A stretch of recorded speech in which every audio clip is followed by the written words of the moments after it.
नमस्कार, आप देख रहे हैं हमारा खास शो क्या कहता है इस्लाम। मैं हूं पिनाज और लगातार हमारी कोशिश होती है अपने शो के जरिए इस्लाम को लेकर हमारे आसपास जो तमाम विवाद उठ रहे होते हैं, जो सवालात उठ रहे होते हैं या फिर कुछ प्रथाएं हैं जिनको लेकर मौलवी आलिम जो हैं वो अलग अलग बयानात देते हैं, तो लोगों के मन में कंफ्यूजन ना क्रिएट हो, कुरान हदीस से सही मायनों में क्या कहती हैं, किसी का कोई गलत प्रोपेगेंडा ना चले। हमारी कोशिश है कि सही छवि जो है वो दुनिया के सामने जाए, कुरान हदीसों के हिसाब से, उनकी इंटरप्रिटेशन जो इस्लाम के स्कॉलर करते हैं उनके हिसाब से।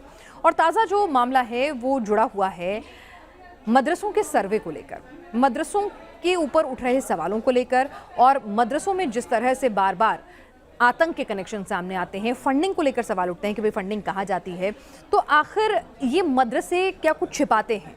मदरसों की पूरी कार्रवाई इतनी गोपनीय क्यों होती है? मदरसे इतने सीक्रेट मिशन की तरह से क्यों ऑपरेट करते हैं? और जब भी बात आती है कि भाई इन मदरसों को सबके सामने पब्लिक डोमेन में लाइए, तो फिर क्यों हिचकिचाहट होती है? इन्हीं सवालों का जवाब आज हम टटोलने की कोशिश करेंगे। हमारे साथ दो खास इस्लाम के जानकार इस वक्त मौजूद हैं। हमारे साथ डॉक्टर अंसारी भी इस वक्त मौजूद हैं और साथ ही हमारे साथ इस्लामिक स्कॉलर हैं। हमारे साथ डॉक्टर जीनत अंसारी और सूफ़ी कौसर हसन मजीदी साहब हैं, इस्लामिक स्कॉलर हैं, अध्यक्ष हैं सूफ़ी खानाकाह एसोसिएशन के। आप दोनों का बहुत बहुत स्वागत है। डॉक्टर जीनत अंसारी, अगर मैं आपसे पूछूं कि मदरसों को इतना ज़्यादा सीक्रेट मिशन के तौर पर क्यों ऑपरेट किया जाता है? भाई अगर एक तालीम देने की जगह है, अगर एक मजहबी तालीम देने की जगह है जिसमें कोई गलती नहीं है, कोई दिक्कत नहीं है, तो फिर उसको इतना ढका के छिपा के क्यों रखना? देखिए, आपने ये बहुत अच्छा सवाल किया है और ये सवाल हमेशा मेरे मन में एक कहना चाहिए एक बड़ी एक चोट बन के हमेशा उभरता था, और मैं उस सवाल का कभी भी जवाब मैं ढूंढ नहीं पाती थी और ना मेरी इतनी ज्यादा हिम्मत हो पाती थी कि मैं इस सवाल को उठा पाऊं, क्योंकि मुझे अपने आप से ही, अपने ही समाज से इतना डर लगता था कि अगर काश मैंने ये सवाल कर दिया तो कहीं ऐसा ना हो सकता है कि मेरी फैमिली पे या मेरे पे कुछ जो बड़े बड़े जो मुसलमान जो अपने आप को उलेमाए बताते हैं वो कहीं मेरे ऊपर मतलब कहना चाहिए कि मुझे ईमान से ना खारिज कर दें। पर आज ये है कि ये सरकार ने अगर ये स्टेप उठाया है तो मेरे हिसाब से ये बहुत अच्छा स्टेप है, क्योंकि आप देखिए कि हर एक गली मोहल्ले में इतने ज्यादा मदरसे बन चुके हैं कि आप यकीन नहीं करेंगे कि अगर एक फैमिली में 3 भाई उन्होंने हिफ्ज़ कुरान कर लिया है तो उन्होंने अलग अलग मदरसे बना के बैठ गए हैं, और उसके अंदर वो क्या काम करते हैं कि उनके सिर्फ 4-5 बच्चे अगर पढ़ रहे हैं तो वो जो ये उलेमा बोर्ड है वहां से वो 5 या 10 कितनी भी टीचर्स की वो तो तनख्वाह लेते हैं, और उसका मतलब कि जो वो चंदा लेते हैं तो वो भी जाके वो भी मदरसों में जाता है। तो उन सब से उनका जो अपना घर परिवार है उनका बहुत अच्छा एक मतलब के भरण पोषण चलता है। जो पैसा हम लोगों के गरीब लोगों में जाना चाहिए, बहुत से आप देखिए मुस्लिम्स में या हिंदू में, जबकि मजहब इस्लाम धर्म में तो ये हिंदू मुसलमान को कभी अलग करना ही नहीं गया है। अगर कोई मेरा हिंदू भाई भी अगर भूख से परेशान है, रोजगार से परेशान है, तो उसके लिए भी सबसे पहले मेरा ये फर्ज बनता है कि मैं अपने पड़ोसी का ख्याल करूं। तो वो पैसा जो है आए दिन देखिए मदरसे के लोग आगे खड़े हो जाते हैं, स्लिप लेकर के खड़े हो जाते हैं, और उसके अंदर 40-60 का रेशियो चलता है।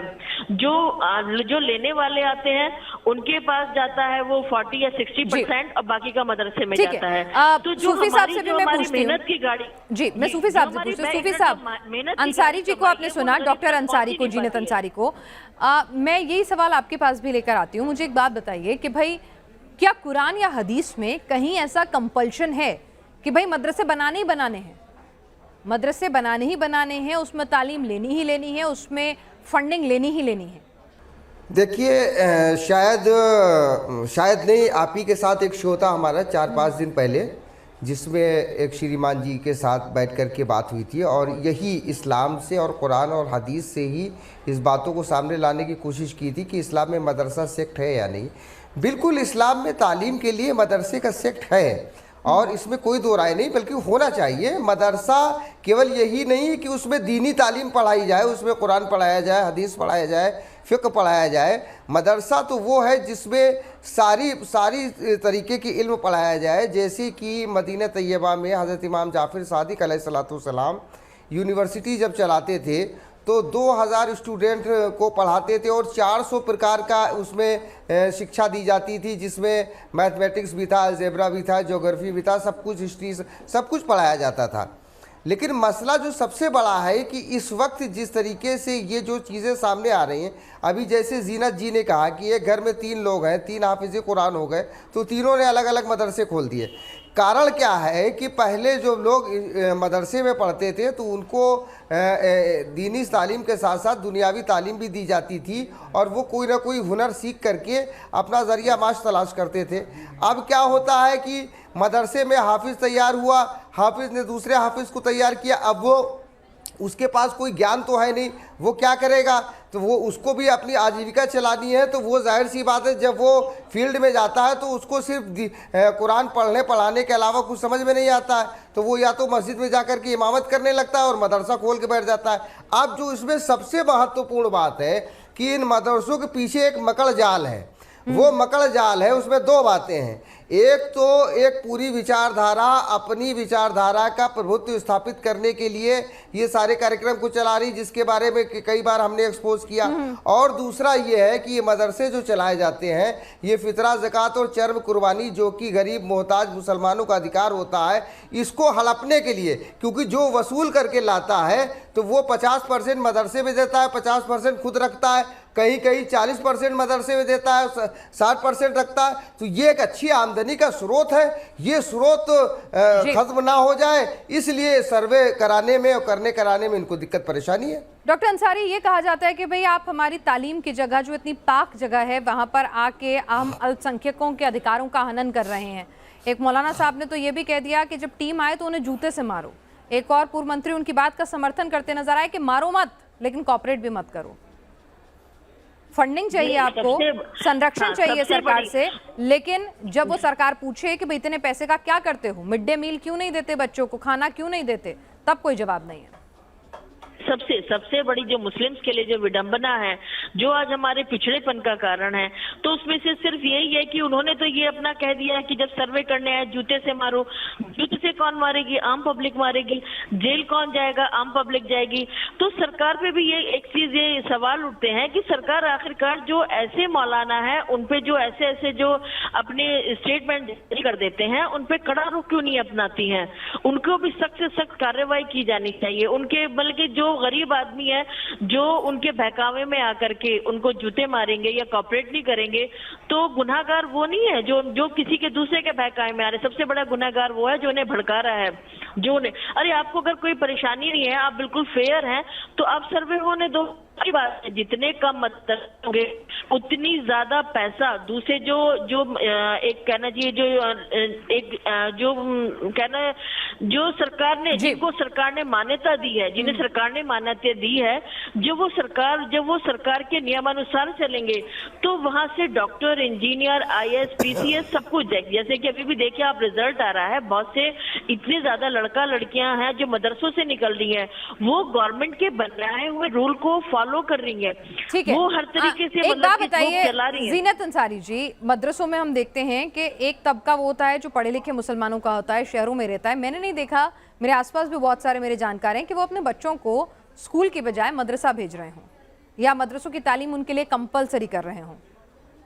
मौलाना साहब आके कई बार कुछ बच्चों को पर्सनली घर पे कोचिंग देते हैं, पढ़ाते हैं, कुरान के बारे में सिखाते हैं, वो भी मैंने सुना है इस तरह के कोचिंग सेंटर्स। लेकिन एक माँ बाप अपने बच्चे को सुबह 7 बजे से लेकर शाम के 3-4 बजे तक बच्चा घर पहुंचता है, उसके बीच में मदरसों में भी भेज रहे हैं। क्या ये कंपलसरी है? नहीं, और क्या ये पॉसिबल है? हाँ। नहीं, देखिए, ये जो दीन की तालीम हासिल करना वो कंपलसरी है। हम जिस मजहब में रहते हैं, वो सनातनी हो, चाहे मुस्लिम्स हो, ईसाई हो, कोई भी क्रिश्चियन, कुछ भी हो, उनको अपने मजहब के बारे में पता होना चाहिए। नहीं, तो तालीम के लिए क्या स्कूल, तालीम के लिए मदरसा जाना जरूरी है क्या?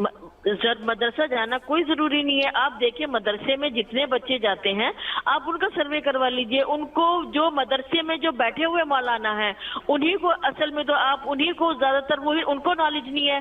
जैसे अभी हमारे जो इमाम साहब ने कहा है कि जैसे किसी ने, एक ने हिफ्ज़े कुरान हुआ है, उसने अपने भरण पोषण करने के लिए वो एक मदरसा चला करके बैठ गए हैं, उन्हें तो तालीम ही नहीं होती है कुछ भी। जी सूफी साहब, मेरे ही शो में अभी कुछ दिन पहले, और वो क्लिप सारी दुनिया में वायरल भी हो रहा है, ये कहते दिखे मौलाना साहब से। मैंने कहा मौलाना साहब आप अल्फाज हदीस पढ़ दीजिए, आप कुरान की आयत पढ़ दीजिए, इसका तर्जुमा कर दीजिए। बोले मैं तो टीवी वाला मौलाना हूँ, मुझे नहीं आता, मेरा काम है सिर्फ रट्टा लगाना, मैंने वो लगा रखा है। तो वो मौलाना जब मदरसों में पढ़ाएंगे, उन्हें तो अवार्ड मिलना चाहिए। हाँ सूफी साहब, वो मौलाना जब बच्चों को पढ़ाएंगे तो क्या तालीम देंगे? वो तो फिर रट्टा ही लगवाएंगे। अभी आपने देखा होगा कुछ दिनों पहले एक बयान आया था कि वो जूते से मारने की बात की गई थी। तो जो व्यक्ति जूते से मारने की बात कर रहा है वो मदरसे के समर्थन में कह रहा है और कहता है कि मैं मदरसे में गया था और मैं मदरसे की तालीम याफ्ता हूँ। तो क्या मदरसों में ऐसी तालीम दी जाती है जो दूसरों को मारने की बात बताती है? तो अगर ऐसी तालीम दी जाती है तो फिर सर्वे होना बहुत ज़रूरी है। और यही कारण है कि जिस तरीके से इन लोगों ने मदरसे और कुछ मस्जिदों को अपना एक अड्डा बना लिया है, वहाँ से बैठ कर के खुराफातें संचालित की जाती हैं, वहाँ से बैठ कर के प्रोपोगंडे तैयार किए जाते हैं। बहुत से ऐसी जगहों पर जिस तरीके के सामने बात आते हैं, जैसे कि राष्ट्रगान गाने पे फतवा, इस चीज़ पे फतवा, उस चीज़ पे फतवा, तो ये कहीं ना कहीं देश के समानांतर एक सिस्टम जो चलाया जा रहा है, उसमें मैं सारे मदरसों को नहीं कहता और कहना भी नहीं चाहिए, इसमें कहीं ना कहीं अधिसंख्य लोग शामिल हैं। इसीलिए ये सारी चीज़ों की गड़बड़ी है। और सरकार जो ये काम कर रही है, सरकार सर्वे करा रही है, तो सरकार को कोई इल्हाम नहीं हो गया, सरकार को आकाशवाणी नहीं हो गई कि आप जा कर के मदरसों को कराइए। उनको भी कोई इनपुट मिले होंगे, किसी एजेंसी से इनपुट मिले होंगे, हमारे जैसे लोगों ने लिख करके दिया होगा, हमारे जैसे लोगों ने उनसे प्रार्थना की होगी। क्योंकि अभी आगरा में जो हुआ, अभी एक हफ्ता पहले की बात है, आगरा में मदरसे के ही अंदर तो एक 10 साल की बच्ची के साथ कुकर्म हुआ। परसों मथुरा के अंदर यही घटना हो गई। तो आए दिन किसी तरीके की घटनाएं होती रहती हैं। तो क्यों नहीं ऐसे मदरसों का सर्वे होना चाहिए, सरकार की जानकारी में आनी चाहिए। एक एक चीज़ सर देखिए, हमारे देश की आंतरिक सुरक्षा का विषय भी है कि कोई भी ऐसी चीज़ नहीं होनी चाहिए जिससे देश की शांति व्यवस्था गड़बड़ हो। तो पूरी तरीके से हर चीज़ को सरकारी में पूरी तरीके से हर चीज़ को सरकार के और प्रशासन की निगाहों के सामने होना चाहिए। बिल्कुल, लेकिन एक बात बताइए, हमने ओवैसी साहब का बयान सुना, अंसारी जी, जो खुद को मुसलमानों का रहनुमा, मुस्लिम लीडर बताते हैं कि वही उत्थान करेंगे मुसलमानों का। तो वो तो कह रहे हैं कि भाई ये सर्वे कराना ऐसा है जैसे एनआरसी एक्ट लाना। पहले तो मैं आपको ये बताना चाहती हूँ कि जो हमारे ओवैसी साहब हैं, उन्होंने कभी अपने हैदराबाद की बच्चियों का दर्द जाना है? मैं आपको अपना एग्जाम्पल बताती हूँ कि मुझे वहाँ पर अवार्ड से सम्मानित किया गया था, तो इत्तेफाक से मेरा हैदराबाद जाना हुआ। हमारे मजहब में लड़कियों को नेल पेंट लगाना मना है और मैंने वहाँ, लगता है आपसे संपर्क टूट गया है।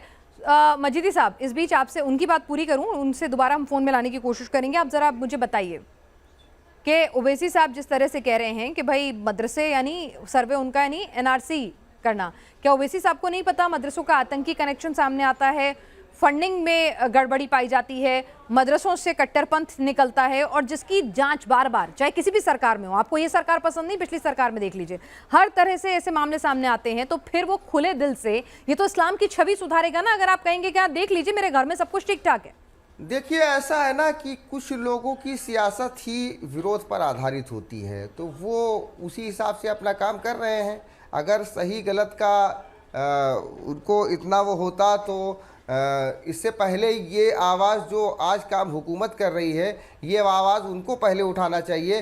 क्या उनको उस बच्ची की चीखें नहीं सुनाई देती जो 10 साल की बच्ची आगरा में जिसके साथ ये गंदा काम हुआ था? या मैं बहुत ही सख्त शब्द ये कहना चाहता हूँ कि क्या दूसरे धर्म से संबंधित अगर कोई अपराध हुआ हो तो उसका दर्द ही दर्द होता है।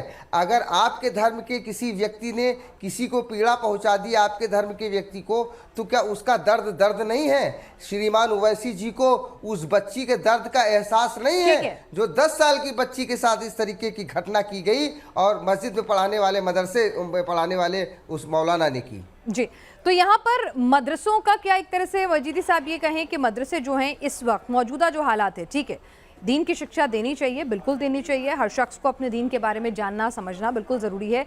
लेकिन जो मौजूदा हालात में उसमें जैसा कि डॉक्टर अंसारी भी बता रही थी, ये एक प्रोफेशन ज़्यादा लग गया है पैसा कमाने का, कि अल्लाह का डर दिखाओ, कुछ भी पर्ची कटवा दो, जैसा वो बता रही थी। ऐसा लग रहा है तो कोई धंधा है, मदरसा नहीं है, बल्कि कोई पाक जगह नहीं है।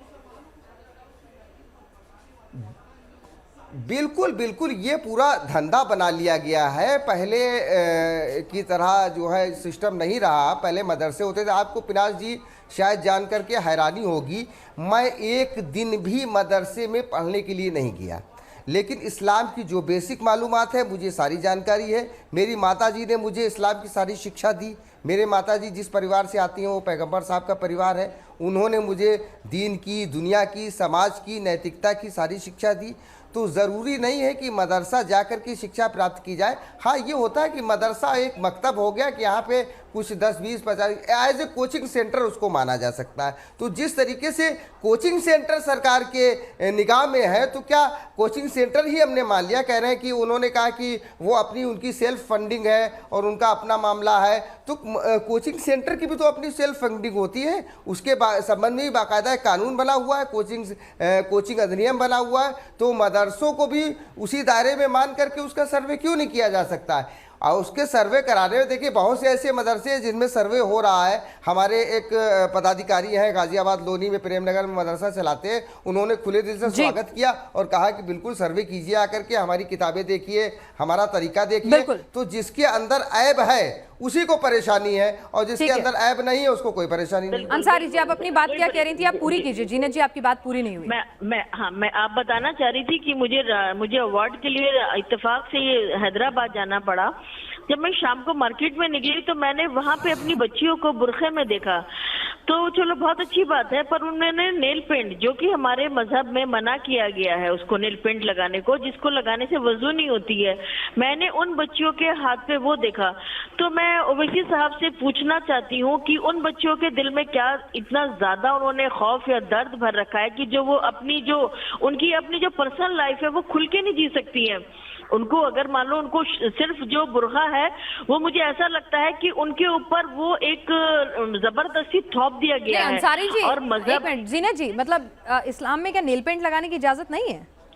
नहीं, इसलिए इजाजत इसलिए नहीं है, इजाजत उसके अंदर कि जैसे हम लोग जो वजू करते हैं, जैसे सूफी साहब ने कहा है कि मैं भी किसी मदरसे में या मैंने कहीं पर तालीम हासिल नहीं की है, मैंने भी अपने फादर से ही तालीम हासिल की है, इसलिए मुझे बहुत बहुत ज्यादा तो नहीं, बहुत बारीक पॉइंट ऐसे पता है कि जिससे क्या हराम है क्या हलाल है। हम जब वजू करते हैं तो हमारे बदन का पूरा हिस्सा भीगना चाहिए, तो उसमें से यह है कि नेल भी भीगने चाहिए। आप वजू करने के बाद अगर आप बाद में नेल पेंट लगा लेती हैं तो कोई बात नहीं, पर ये तो पॉसिबल नहीं है कि आप नेल पेंट उतार रही हैं, फिर वजू कर रही हैं, फिर लगा रही हैं।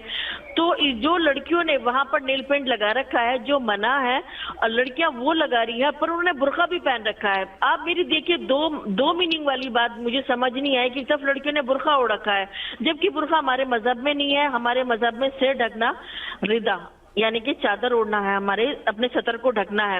उन लड़कियों ने वो पहन रखा था, उन लोगों ने जीन्स पहन रखी थी। तो वो चीज था कि मुझे लगा कहीं ना कहीं ये इस डर खौफ के साए में जी रही है कि कहीं इनके ऊपर ये एलिगेशन ना लग जाए, ये इनको मजहब से खारिज ना कर दिया जाए। तो मजीदी साहब, ओवैसी साहब को क्या दिक्कत है? मतलब मदरसों के सर्विस उन्हें क्या दिक्कत हो सकती है? फिर उनकी राजनीति कैसे चलेगी? उन बेकसूर मुसलमानों को वो कैसे अपना मोहरा बना पाएंगे? उनको परेशानी ये है, उनको परेशानी कुछ नहीं है, बस उनको तो ये है कि अपना स्टेटमेंट जारी करना है। और बहुत अच्छी यूनिवर्सिटी से पढ़े हुए एक परफेक्ट कहने बैरिस्टर है, तो वो अपनी बातों के तीर जो फेंकते हैं तो उसके अंदर ना उनकी कहीं पे गलती पकड़ी जाती है। बिल्कुल, उनकी एक पुरानी तस्वीर थी जिसमें वो जीन्स में बिना दाढ़ी के, बिना टोपी के नजर आ रहे थे अपने बैरिस्ट्री के दिनों में, जो वो पढ़ाई कर रहे थे विदेश में। तो वो जायज है, लेकिन जब राजनीति में आओ तो फिर दाढ़ी और टोपी भी बहुत जरूरी हो जाती है। तो अपने हिसाब से आप इस्लाम को इंटरप्रेट करने लग जाते हैं। बदल सकते हैं, आप अपने हिसाब से मजहब को बदल सकते हैं। ऐसे ही मेरी साथ में 4 साल पहले एक ऐसा हादसा हुआ था कि जब मैंने उसको मीडिया में मैंने उसको हाईलाइट करना चाहा तो मुझे कुछ ऐसे रसूखदार लोगों ने ये मना कर दिया है, लेकिन जिसमें मैंने मौलाना को उन्होंने पानी तक नहीं पूछा मुझे। जब मैं कुछ उनसे प्रॉब्लम मुसलमानों की डिस्कस करने गई तो उन्होंने मुद्दा ही दूसरा घुमा दिया, और जब मैं उसको मीडिया में लाने के लिए बैठी तो मुझे उन लोगों ने ये कह के गया कि नहीं आपके ऊपर फतवा लग सकता है, मुसलमान आपको परेशान कर सकते हैं। तो ये तो हम मुसलमानों का हाल है। एक महिला को अगर मर्द के साथ में कुछ हादसा हो रहा है तो वो उसको कहने भी नहीं दे सकती है। आज मेरे उससे कम से कम ये सरकार आई, आज मुझे इतनी बोलने की हिम्मत है, और मैं आइंदा भी चाहती हूँ कि अभी जो वक्फ बोर्ड दिक्कत मदरसों में नहीं है, दिक्कत इस्लाम के नाम पर एजेंडा चलाने वालों की है और सबसे ज्यादा तकलीफ उन्हें ही हो रही है। मजीदी साहब जी बिल्कुल ठीक बात है, क्योंकि इस्लाम तो इतने खुलेपन की बात करता है, स्पष्ट बात करता है। अभी हमारी बहन जो बता रही थी नेल पॉलिश वाली बात है, तो बिल्कुल सही बात है कि उससे वज़ू नहीं हो पाता है, लेकिन अब तो तमाम तरीके के ऐसे साधन आ गए हैं कि आप नेल पॉलिश लगा करके फ़ौरन मिटा सकते हैं। वो एक अलग बात हो गई, अपनी चॉइस की बात है। लेकिन मसला ये है कि इस्लाम किसी भी तरीके से लोगों को दबाने की बात नहीं करता, लोगों पर अत्याचार करने की बात नहीं करता। जैसे कि महिलाओं की बात है कि अगर महिलाओं को सर ढकने का हुक्म दिया गया तो उससे पहले कुरान में एक बात ये कही गई है कि ऐ मर्दों तुम अपनी निगाहों को नीची रखो। उसके बाद औरतों से कहा गया कि तुम अपने सरों को ढके रहो। तो अब इन्होंने क्या कर दिया है, इन मुल्लाओं ने, औरत तो पूरी तरीके से पर्दे में रहे लेकिन हम छुट्टा साल की तरह घूमेंगे, इस पे भी नजर डालेंगे, उस पे भी नजर डालेंगे, हम मदरसे में 10 साल की बच्ची भी नहीं छोड़ेंगे।